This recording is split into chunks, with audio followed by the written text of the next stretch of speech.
नमस्कार दोस्तों, सात्विक स्टडी पॉइंट में आपका स्वागत है। आज हम संधि टॉपिक पढ़ेंगे। संधि का अर्थ। संधि का अर्थ होता है मेल यानी मिलना। भाषा में अनेक शब्दों में कई ध्वनियां परस्पर मिलकर एक हो जाती हैं, जैसे महा तथा ईश शब्दों के मिलने से महा शब्द की अंतिम ध्वनि आ तथा ईश शब्द की पहली ध्वनि ई परस्पर मिलकर ए हो जाती है।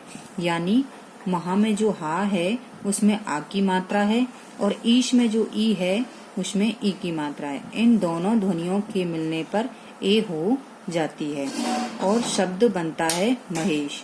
ध्वनियों के बीच इस प्रकार के मेल से होने वाले परिवर्तन को संधि कहते हैं। कुछ उदाहरण देखिए। देव प्लस इंद्र। अब देव के वे में ए मिला हुआ है और ई है।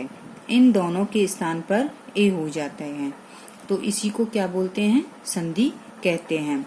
शिव प्लस आल्य। वे में ए जुड़ा हुआ है और प्लस के बाद में आ दिया हुआ है। ए प्लस आ, इन दोनों के स्थान पर आ हो जाता है, तो इसको क्या बोलते हैं? संधि कहते हैं।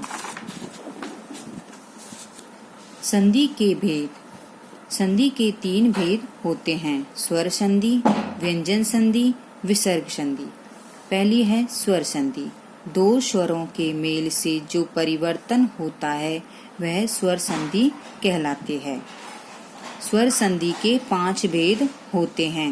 पहला है दीर्घ संधि, दूसरा है गुण संधि, तीसरी है वृद्धि संधि, चौथी है यण संधि और 5वीं है अयादि संधि। पहली है दीर्घ संधि। दीर्घ संधि का सूत्र है प्लस से पहले या तो ए होगा या फिर आ होगा।